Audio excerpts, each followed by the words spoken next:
Good morning students. इससे पहले हम लोगों ने जनरल इंट्रोडक्शन की बात की थी और मेंडल के सफलता और असफलता के रीजंस को देखा था कि क्या उनके असफलता के रीजन रहे थे। उपेक्षा के, असफलता तो नहीं कह सकते कि असफल तो वो नहीं हुए थे, उनकी उपेक्षा के रीजन रहे थे, और क्या उनकी सफलता के रीजन रहे थे, और कौन से यहाँ पर जो 7 जोड़ी विपर्यासी लक्षण थे उनको उन्होंने सेलेक्ट किया था। तो नेक्स्ट बात करते हैं हम यहाँ पर मोनोहाइब्रिड क्रॉस, क्योंकि उन्होंने 2 क्रॉस को दिया था, एक मोनोहाइब्रिड क्रॉस था और दूसरा डाईहाइब्रिड क्रॉस था। तो फर्स्ट बात करते हैं हम एक संकर क्रॉस। एक संकर संकरण, मोनोहाइब्रिड क्रॉस।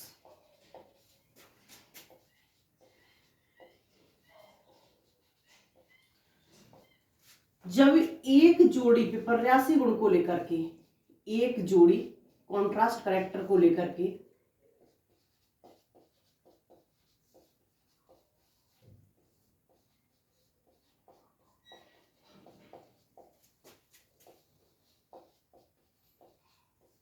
के संकरण कराते हैं,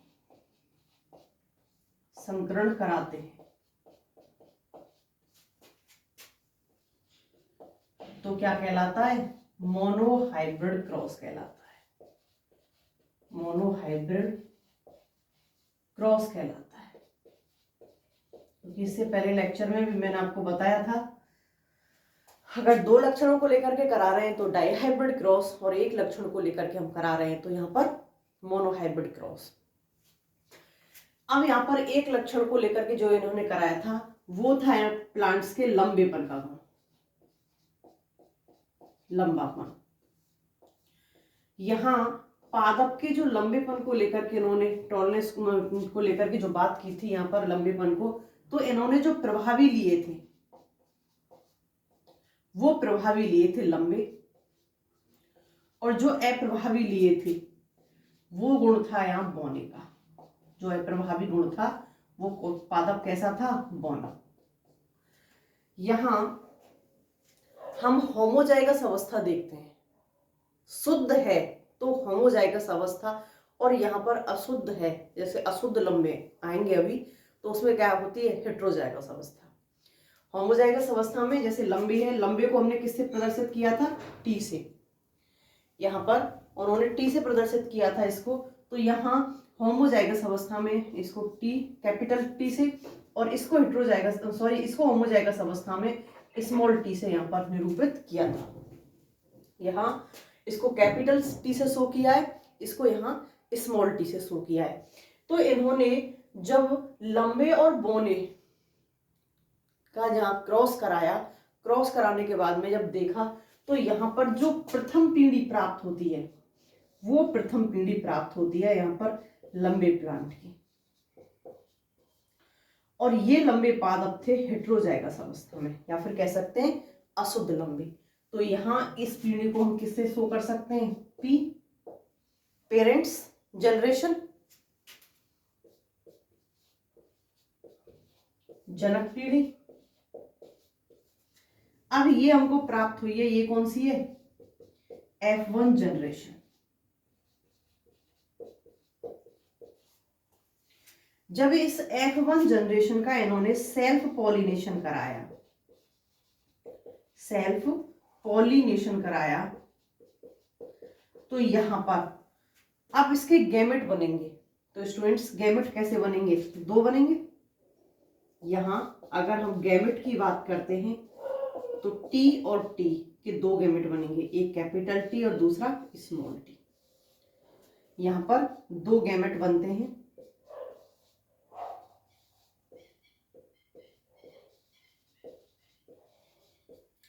अब यहां पर चेकर बोर्ड के माध्यम से आप लोगों ने पढ़ चुके हो कि चेकर बोर्ड वैटसन और पुन्नेट ने दिया था। वैटसन और पुन्नेट ने चेकर बोर्ड के माध्यम से इन लक्षणों को यहाँ पर किस प्रकार से गैमेट्स के क्रिया कराते हैं, तो यहाँ पर इन्होंने चेकर बोर्ड के माध्यम से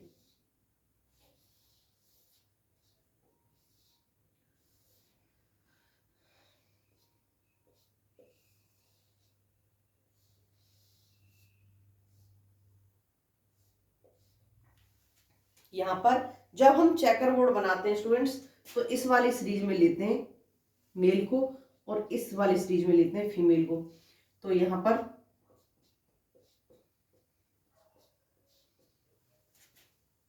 इनका क्रॉस कराएंगे तो कैपिटल, और इनका क्रॉस कराएंगे तो ये होमोजाइगस अवस्था और ये हेटेरोजाइगस अवस्था, और वापस से ये होमोजाइगस अवस्था। तो यहाँ पर जो F2 जनरेशन प्राप्त हुई है, जो F2 जनरेशन प्राप्त F2 जनरेशन जो प्राप्त हुई है, इस F2 जनरेशन में लंबा और बौना का जो रेशो आता है, वो रेशो आता है 3:1। अब यहां पर ये जो हमने देखा है, ये है यहां जो देख रहे हैं हम, ये फिनोटाइप, फिनोटाइप जिसको क्या बोलते हैं हम, लक्षण प्रारूप, लक्षण प्रारूप। बाहर से देखने पर यहां जो चारों प्लांट हैं, ये चारों प्लांट में से 3 तो हमें लंबे दिखाई देंगे और एक हमें बौना दिखाई देगा, लेकिन जब इसका हम जीनोटाइप देखेंगे, जीनोटाइप जिसे बोलते हैं जीन प्रारूप, जब इसका हम जीनोटाइप देखेंगे तो ये जीनोटाइप में देखें, यहां शुद्ध और अशुद्ध को अलग करेंगे हम। तो शुद्ध कौन सा है, 1, अशुद्ध हेटेरोजाइगस अवस्था में 2, और वापस से शुद्ध बौना 1। तो यहाँ पर 1:2:1 प्राप्त होता है हमको इसका जीनोटाइप का। तो यहाँ F1 पीढ़ी में जो हमको प्राप्त हुए थे वो सभी कैसे थे, शुद्ध और अशुद्ध दोनों प्रकार के यहाँ मिल गए थे, या फिर कहें लंबे और बौने दोनों यहाँ पर मिल गए थे। लेकिन जो प्रभावी अवस्था में है वो कौन सा होता है, लंबा वाला। तो यहाँ पर जो युग्मक, जो लंबे प्लांट का युग्मक है वही अपना गुण प्रदर्शित करता है, या फिर कहें कि यहाँ पर लंबेपन का गुण प्रभावी रहता है। F1 पीढ़ी का जब हम सेल्फ पॉलिनेशन कराते हैं तो यहाँ पर दोनों ही गुण उभर के सामने आते हैं। क्यों? क्योंकि यहाँ पर जो युग्मक बनते हैं दोनों ही कारक एक साथ प्रेजेंट होते हैं, प्रभावी और अप्रभावी कारक। यहाँ पर इनकी दोनों की जो जीन्स थी वो जीन्स एक साथ प्रेजेंट थी, लेकिन जब यहाँ पर युग्मकों का निर्माण हुआ, युग्मकों के निर्माण के समय ये एक दूसरे से क्या हो गई, पृथक पृथक। ये इन्होंने एक दूसरे के प्रभाव को नहीं दबाया। जब साथ हैं तब तक तो ये अपना प्रभाव केवल प्रभावी दिखा रही है, लेकिन जैसे इनका पृथक्करण हुआ, एक दूसरे से सेपरेट हुई, तो जब इनका सेपरेट होती है, पृथक्करण होता है, तो ये अपने अपने गुणों को स्वतः प्रदर्शित करती है, इनके गुणों में फिर मिक्सिंग नहीं होती है। तो यहाँ पर जैसे ही अप्रभावी अवस्था होमोजाइगस अवस्था में आई तो यहाँ इन्होंने अपना प्रभाव दिखाया। तो F2 पीढ़ी में हमें वापस से जो बोना प्लांट था वो प्राप्त होगा। तो यहाँ जो मोनोहाइब्रिड क्रॉस था, इस मोनोहाइब्रिड क्रॉस में दोनों ही F2 पीढ़ी के अंदर दोनों ही पादप प्राप्त होते हैं हमें, लंबे और बौने।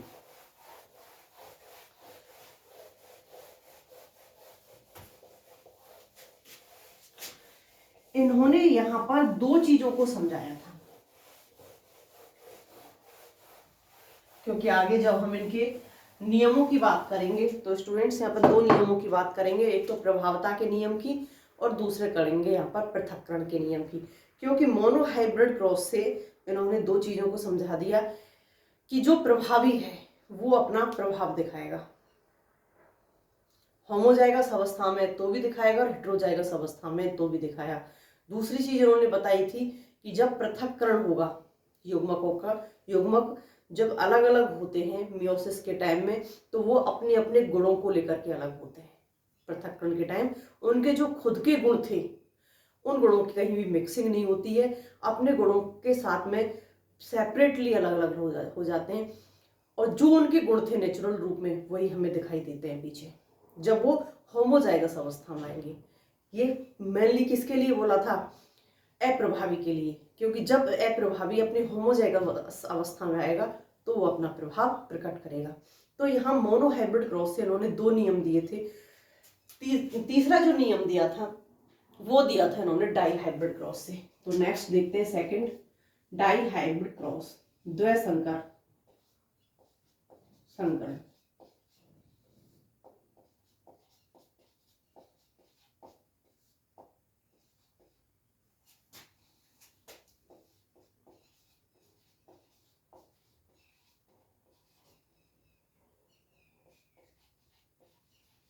डाई हाइब्रिड क्रॉस,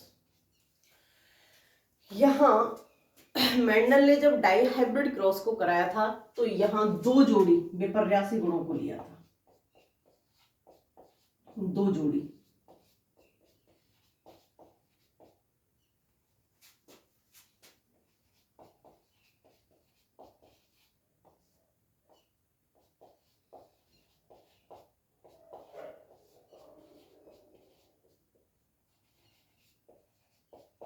और इसी की वजह से उसको क्या कह रहे हैं हम, डाई हाइब्रिड क्रॉस। यहां पर जो उन्होंने सिलेक्शन किया था, एक तो किया था बीज पत्र के रंग का, बीज पत्र के रंग का। तो हमने पहले वीडियो के अंदर, लेक्चर के अंदर देखा था कि बीज पत्र में पीला और हरा दो रंग पाए जाते हैं, पीला प्रभावी और हरा अप्रभावी। और दूसरा जो उन्होंने लिया था वो ली थी बीज की आकृति, बीज की आकृति। तो यहां हमने दो आकृति के बीज देखे थे, वहां पर प्रभावी था वो गोल था और जो अप्रभावी था वो कौन सा था, झुर्रीदार। इन्होंने यहां पर पीले को कैपिटल वाई से प्रदर्शित किया और हरे को स्मॉल वाई से, गोल को कैपिटल आर से प्रदर्शित किया और झुर्रीदार को स्मॉल आर से। यहां इन दोनों फैक्टर्स को लेकर के यहां पर आगे के इन्होंने जो डाई हाइब्रिड क्रॉस है उस डाई हाइब्रिड क्रॉस को कराया। तो यहां पर देखते हैं डाई हाइब्रिड क्रॉस को क्योंकि यहां इन्हीं दोनों लक्षणों को लेकर के यहां डाई हाइब्रिड क्रॉस कराया गया था। फर्स्ट देखते हैं जनक के अंदर, एक साइड में प्रभावी लेते हैं और दूसरी साइड में अप्रभावी।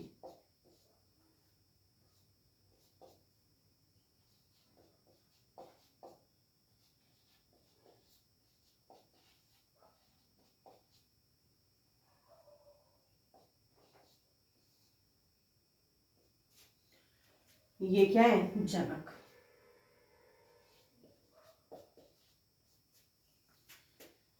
पीले को बाई से और गोल को आर से, हरे को स्मॉल वाई से और झुर्रीदार को स्मॉल आर से। जब इनके मध्य क्रॉस कराते हैं, यहां पर जब हमने क्रॉस कराया तो यहां F1 जो जनरेशन प्राप्त होगी,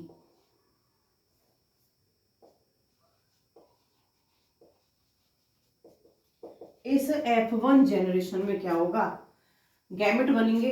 तो देखो बाई और आर, बाई और आर, ये गैमेट बनेंगे।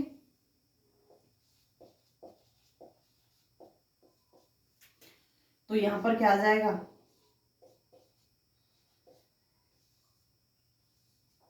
और ये सभी कैसे होंगे, पीला, गोल। जो यहाँ पर ये F1 जनरेशन प्राप्त हुई है, ये F1 जनरेशन में प्लांट का जो बीज पत्र होगा इसका वो पीला होगा और बीज होंगे वो कैसे होंगे, यहाँ पर झुर्रीदार होंगे। जब इसका हम सेल्फ पॉलिनेशन कराते हैं, यहाँ इसका जब सेल्फ पॉलिनेशन कराते हैं तो स्टूडेंट्स यहाँ पर सेल्फ पॉलिनेशन के टाइम गैमेट का निर्माण होता है। तो यहाँ पर जो गैमेट बनते हैं, यहाँ जो गैमेट बनते हैं वो चार प्रकार के होते हैं।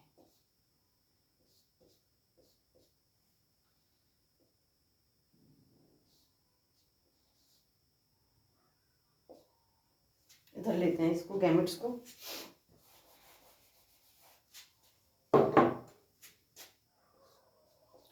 प्रभावी,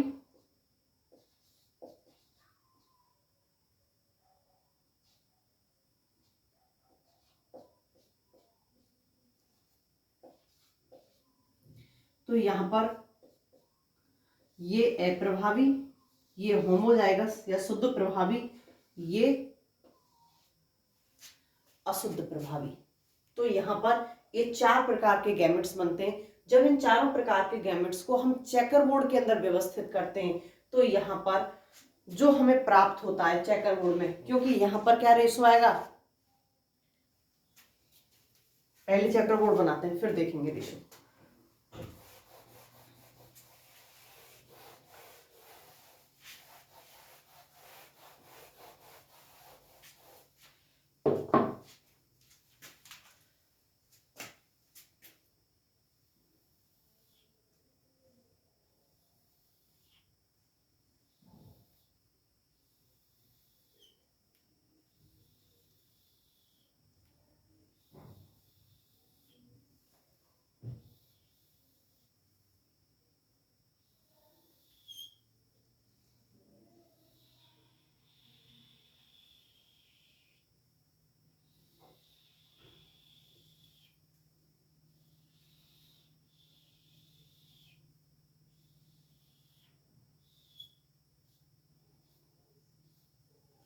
तो सबसे पहले तो गैमेट्स को लिखते हैं।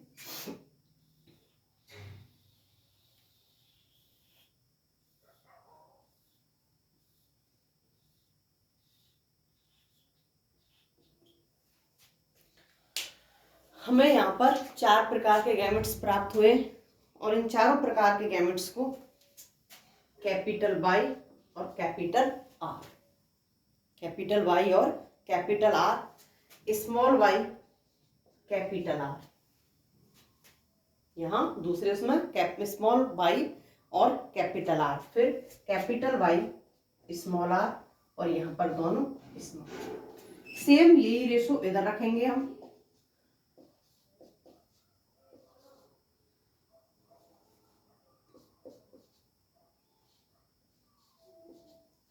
अब इनका क्रॉस कराते हैं, इसका क्रॉस,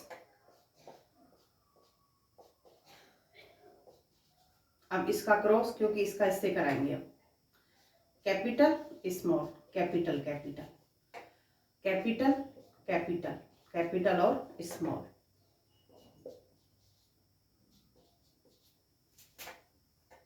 अब फिर इससे कराते हैं।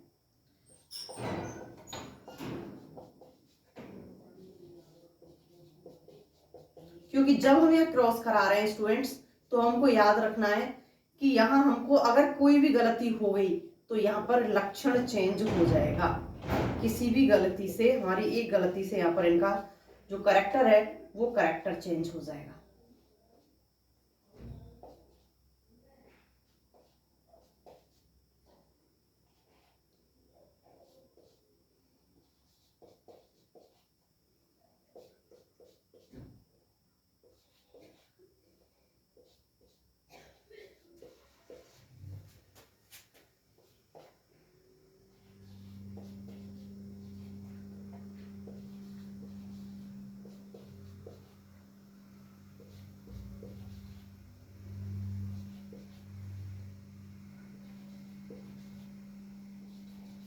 देखिए यहां पर अब देखते हैं, 4 कॉम्बिनेशन बनेंगे हमारे। बाई कैपिटल अगर है, कहीं भी बाई कैपिटल में, चाहे होमो या हेट्रो, तो वो अपना प्रभाव दिखाएगा। तो बाई हमने किसके लिए सेलेक्ट किया था, पीले के लिए, और आर को किसके लिए सेलेक्ट किया था हमने, गोल के लिए। तो यहाँ पर जो होगा वो कैसा होगा, पीला और गोल। यहाँ पर ये कैपिटल और ये भी कैपिटल, तो ये भी कैसा होगा, पीला और गोल। पीला दोनों कैपिटल हैं और इधर आर कैपिटल है, तो ये भी कैसा होगा, गोल। यहाँ बाई कैपिटल और आर कैपिटल, पीला और गोल। यहाँ बाई कैपिटल और आर कैपिटल, वापस पीला और गोल। बाई कैपिटल और आर कैपिटल, पीला गोल। यहां भी बाई कैपिटल और आर कैपिटल, पीला और गोल। बाई कैपिटल और आर कैपिटल, पीला और गोल, बाई कैपिटल और आर कैपिटल, पीला और गोल। नेक्स्ट देखो, दोनों बाई क्या है, स्मॉल, और दोनों आर क्या है, कैपिटल। तो स्मॉल हमने किसके लिए लिया था, हरे के लिए, हरा और गोल। यहां होमोजाइगस अवस्था में, तो होमोजाइगस अवस्था किसके लिए होगी, अप्रभावी में, हरे के लिए ली थी हमने, और यहां तो अपना प्रभाव यही दिखाएगा, बीज कैसा रहेगा, गोल। यहां भी वापस हरा, और ये आर कैपिटल में है तो क्या दिखाएगा, गोल। यहां बाई कैपिटल में है, अब बाई कैपिटल में है तो किसके लिए थी, पीले के लिए, तो ये क्या होगा, पीला। और यहां पर जो यहां स्मॉल जो ले रहे हैं, वो स्मॉल किसके लिए ले रहे हैं हम, यहां ये आएगा यहां पीला, और स्मॉल किसके लिए लिया था हमने, झुर्रीदार के लिए।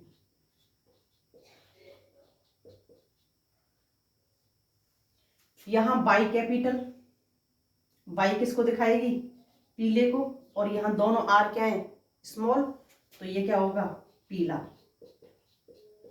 और ये क्या होगा, झुर्रीदार,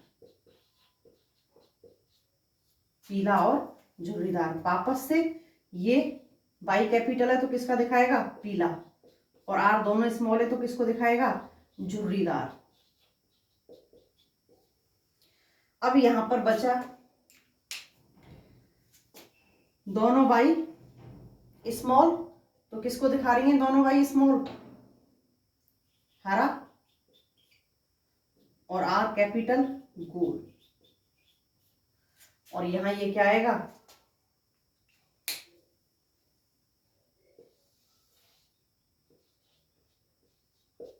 हरा और झुर्रीदार। तो स्टूडेंट्स यहां पर गैमेट में जो प्रभावी अवस्था में प्रेजेंट है, यहाँ जो कैपिटल अवस्था में शो हो रहा है वो प्रभावी में है, चाहे होमोजाइगस अवस्था में है चाहे हेट्रोजाइगस अवस्था में है, वही अपना प्रभाव प्रदर्शित करेगा, दूसरे को यहाँ पर प्रभाव प्रदर्शित नहीं करने देगा। तो यहाँ पर जो हमें रेशो प्राप्त हुआ है वो रेशो प्राप्त हुआ है पीला और गोल। कितने प्राप्त हुए हमको, 9, पीला, झुर्रीदार,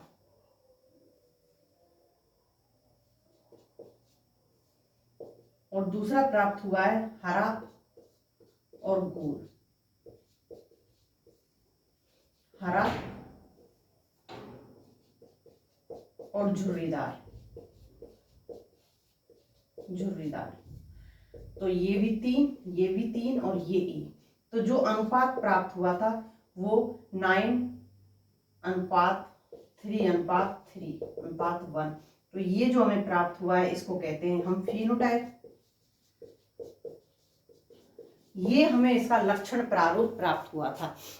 अब इस लक्षण प्रारूप में हमको यहाँ पर 6 ऐसे कॉम्बिनेशन मिले हैं जो जनक से बिल्कुल डिफरेंट हैं, क्योंकि यहाँ पर जनक के अंदर ये कॉम्बिनेशन कहीं भी नहीं थे, ना हमने जो पी जनरेशन ली थी उसके अंदर थे, ना यहाँ पर जो हमने F1 जनरेशन ली थी उसके अंदर थे। यहाँ पर ये दोनों के दोनों कैसे हैं, बिल्कुल डिफरेंट, क्योंकि हमने जो लिए थे वो ये थे। तो यहाँ पर जो बीच में हमको ये प्राप्त हुए हैं, ये जो हमको नया कॉम्बिनेशन प्राप्त हुआ है, तो यहाँ ये नया कॉम्बिनेशन क्यों प्राप्त हो रहा है हमें यहाँ, क्योंकि यहाँ पर पीले और झुर्रीदार, हरे और गोल, यहाँ जहां जहां भी अगर यहाँ पर जो अप्रभावी लक्षण था बीज की आकृति का, वो अगर होमोजाइगस अवस्था में आ गया है, और जो बीज पत्र के रंग का कहीं भी होमोजाइगस में है या हेट्रोजाइगस में है, तो वो अपना इफेक्ट पीला दिखा रहा है, और वो अगर होमोजाइगस अवस्था में है तो ये अपना प्रभाव दिखाएगा अप्रभावी। ऐसे ही यहाँ पर हरा क्या है, अप्रभावी। यहाँ अप्रभावी जहां जहां भी होमोजाइगस अवस्था में आया है वहां क्या दिखाएगा बीज पत्र का रंग, हरा। और जहां गोल जो है हेटेरोजाइगस अवस्था में आओ चाहे होमोजाइगस अवस्था में आओ, दोनों ही क्या दिखाएंगे, यहाँ पर गोल अपना प्रभावी रंग दिखाएंगे। तो यहाँ पर प्रभावी जहां भी आ रहा है वो अपना प्रभाव प्रदर्शित कर रहा है और वो अपनी ही उपस्थिति का वहां पर उपस्थिति को शो कर रहा है। यहाँ पर जो प्रभावी है वो अपनी उपस्थिति को यहाँ पर आकर के शो कर रहा है। तो इन्होंने ये कहा था कि जो F2 पीढ़ी आती है, यहाँ पर जो F2 पीढ़ी आती है, इस F2 पीढ़ी में जो लक्षण होते हैं, F2 पीढ़ी में जो लक्षण है, लक्षण एक दूसरे से स्वतंत्र होकर गमन कर रहे हैं, एक दूसरे से स्वतंत्र गमन करते हैं, स्वतंत्र गमन करते हैं। यहाँ पर लक्षण एक दूसरे से बिल्कुल स्वतंत्र गमन करते हैं, क्योंकि जब युग्मक बनते हैं, जब युग्मक बनते हैं,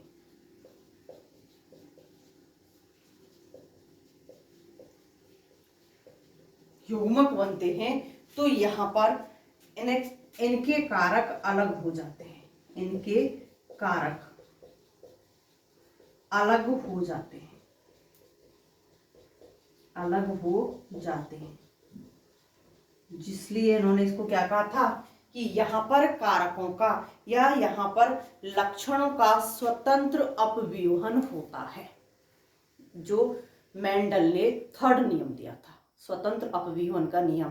क्योंकि जब यहाँ पर जो लक्षण एक दूसरे से स्वतंत्र गमन करते हैं F2 पीढ़ी के अंदर, तो ये स्वतंत्र गमन को ही तो शो कर रहे हैं, दोनों लक्षण कर रहे हैं नहीं कर रहे। तो यहाँ पर जब स्वतंत्र गमन करते हैं और युग्मक निर्माण के समय ये कारक एक दूसरे से अलग अलग हो जाते हैं और अपने लक्षणों को प्रदर्शित